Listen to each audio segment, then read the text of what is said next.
students, how are you? This is Kiran Goswami from Swastika School and your assistant teacher. So, बेटा as we know that कि जो हमारा chapter था वो था time chapter 6 the temperate grassland, right. और last class में जो हमने कंप्लीट किया था वो हमारा टॉपिक था क्लाइमेट, एंड जो आज हम स्टार्ट करेंगे वो है हमारा प्लांट लाइफ। सो स्टार्ट करें। Temperate grassland can be divided into tall grass area and short grass area। जो temperate grassland था उसको डिवाइड किया गया है जो tall grass area है और short grass area में। Since there is more rainfall in the prairies region of North America, the grasses are tall in the steppes. Since the influence of the continental climate is more, grasses are short. The soil of the temperate grassland is very fertile। अगर हम बात करें कि जहाँ पे rainfall ज़्यादा होती है इन पैरेस इस रीजन की, जो कि नॉर्थ अमेरिका में है, तो यहाँ पे क्या होती है, ग्रासेस होती हैं वो टॉल होती है। अगर हम स्टेप्स की बात करें जो कि इन्फ्लुएंस होती है कॉन्टिनेंटल क्लाइमेट की वजह से, जहाँ पे ग्रास छोटी होती है। जो सॉइल होती है टेम्परेट ग्रासलैंड की वो होती है बहुत ज़्यादा फर्टाइल होती है, बहुत उपजाऊ होती है। एंड जो रूट होती है यहाँ की, जो ग्रासेस की जो रूट होती है वो बहुत ज़्यादा डीप होती है ना। एंड उसमें क्या होता है, रिच सोर्स ऑफ न्यूट्रिशन होती है, मतलब काफ़ी ज़्यादा न्यूट्रिशन होता है उस सॉइल में, ठीक है। जो when they die and rot the soil is home the soil is home to many small living। Obviously जो इसलिए जो सॉइल है वहाँ पे उसमें जो है बहुत सारे क्रिएचर रहते हैं, उन बहुत सारे क्रिएचर का वो घर है, जैसे कि वर्म हो गए, केंचुए, इंसेक्ट्स हो गए, विच ऐड टू सॉइल रिचनेस, और जो कि कहते हैं इसकी रिचनेस को क्या कहते हैं, बढ़ाते हैं, ठीक है, या फिर उस रिचनेस में को ऑब्वियसली बढ़ाते हैं, ऐड उसमें रिचनेस ऐड करते हैं, ठीक है। Because of fertility of the soil, these regions have largely been the converted into agriculture land। इसी वजह से रीजन क्या है, बहुत ज़्यादा कन्वर्टेड किया गया है किसमें, एग्रीकल्चर के लिए। अगर नॉर्थ हेमिस्फेयर की बात करें तो grass become dry and brown during winter, और यहाँ की जो नॉर्थ हेमिस्फेयर की बात करें तो यहाँ की ग्रास जो है ड्राई हो जाती है एंड ब्राउन हो जाती है विंटर्स में, एंड इवनली डाई समटाइम जो होते हैं वो सूख जाती है। लेकिन जो रूट होती हैं इनकी in the soil and grow again, और रूट जो होती है वैसी रहती है नीचे ज़मीन में, और क्या होती है फिर से जो है उग जाती है स्प्रिंग सीजन में। The temperate grassland of the southern hemisphere do not get so called in winter. Sorry.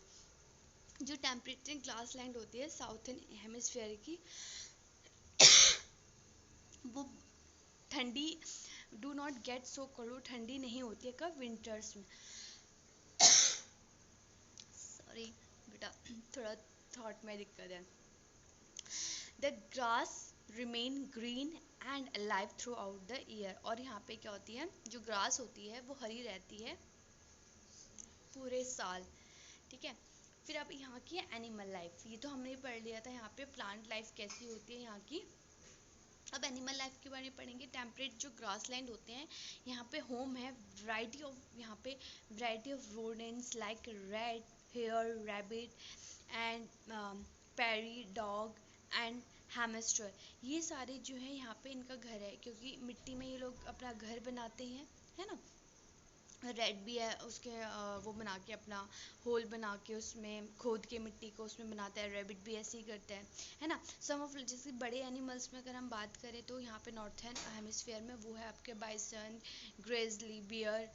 अगर हम साउथर्न हेमिस्फीयर की बात करें तो यहाँ पे क्या है, लैमस एंड एनाकोंडाज आर फाउंड, यहाँ पे ये मीन्स मिलते हैं, ठीक है। अब नेक्स्ट पेज में आ जाएंगे।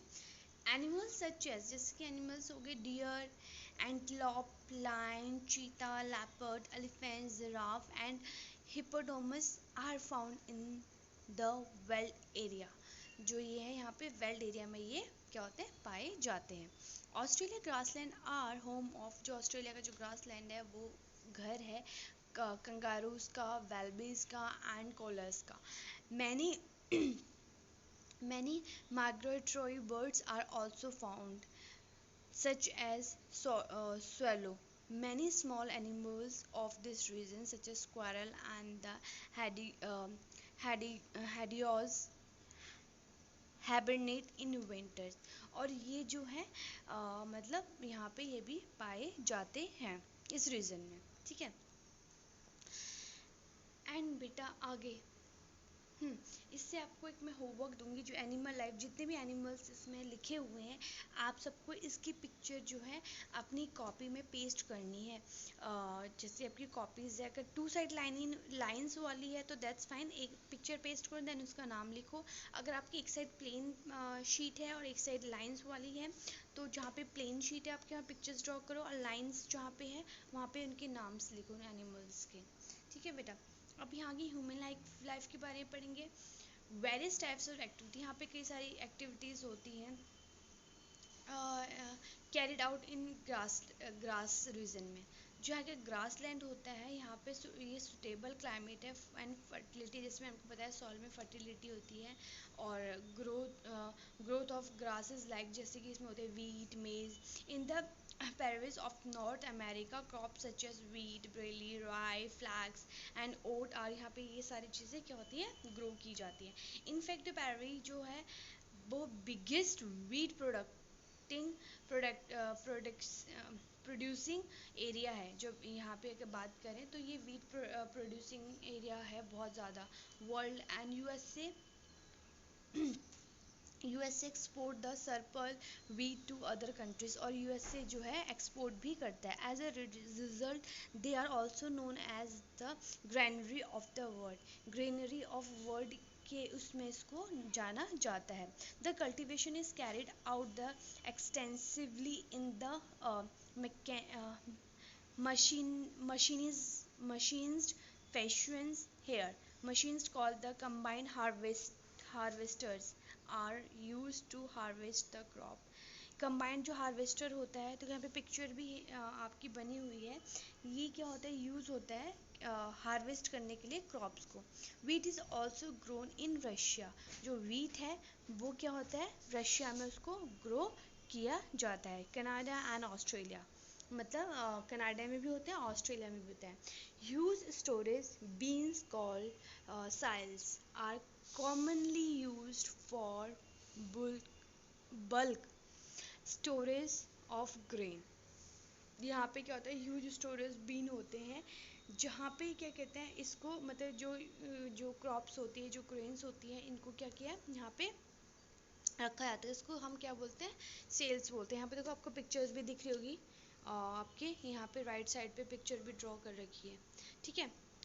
And commonly use for the bulk storage of grain, और ये क्या होता है कॉमनली बहुत ज़्यादा यूज़ होता है कि बल्क में जो ग्रेन को स्टोर किया जा सके, ठीक है बेटा।